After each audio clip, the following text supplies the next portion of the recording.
கிருஷ்ணகிரி மாவட்டம் நாகோஜனஹள்ளி பேரூராட்சியின் முன்னாள் தலைவர் அதிமுகவை சேர்ந்த திரு அண்ணாதுரை தனது மனைவியுடன் மாவட்ட காவல் கண்காணிப்பாளர் அலுவலகத்தில் புகார் மனு ஒன்றினை அளித்துள்ளார். இந்த புகார் மனு குறித்து பின்னர் செய்தியாளர்களிடம் பேசிய திரு அண்ணாதுரை, கிருஷ்ணகிரி நகர திமுக முன்னாள் செயலாளர் திரு நவாப், அவரது மனைவியும் கிருஷ்ணகிரி நகரமன்ற தலைவருமான திருமதி பரிதா ஆகியோர் 1,30,00,000 ரூபாய் பணத்தை கொடுக்காமல் ஓராண்டாக ஏமாற்றி வருவதாகவும், பணத்தை கேட்டு வீட்டிற்கு சென்றால் நாயை அவிழ்த்துவிட்டு கடிக்க வைப்பதாகவும் புகார் மனுவில் தெரிவித்துள்ளார். இந்த சம்பவம் குறித்து காவல்துறையினர் உரிய விசாரணை நடத்திட வேண்டும் என்று கோரிக்கை விடுத்துள்ளார்.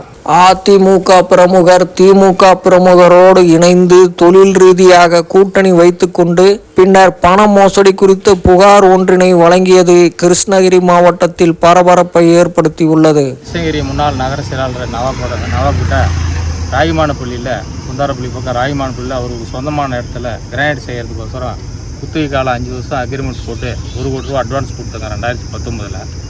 லீஸ் வரதுக்கு லேட் ஆகி அப்புறமா என் பணத்தை திருப்பி கேட்டு இல்லை நான் வாங்கி கொடுத்துட்றேன் அப்படின்னு சொல்லிட்டு வாங்கி கொடுத்தாருங்க.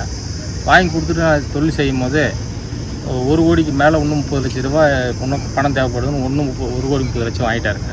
கேட்டதுக்கு என்னன்னா அவங்க வீட்டில் இப்போ நகரமன்ற தலைவர் பரிதா நவாப் வந்து இல்லைங்க எதுவும் டென்ஷன் வேணாங்க, அவர் டென்ஷனுக்காக ஒரு 10 நாள் கழிச்சு நான் ஏதோ ஒரு முடிவு பண்ணி கொடுக்குறேன்னு சொல்லி சொன்னாங்க. 10 நாள் 3 மாதம் ஆச்சுங்க. இது எனக்கு தெரியாமல் எங்கள் வீட்டில் என்ன பண்ண கேள்விப்பட்டு வீட்டில் எங்கள் வீட்டில் பிரச்சனை ஆகி எங்கள் வீட்டில் எனக்கு தெரியாமல் போய் அவங்க வீட்டில் வந்து கேட்குறாங்க.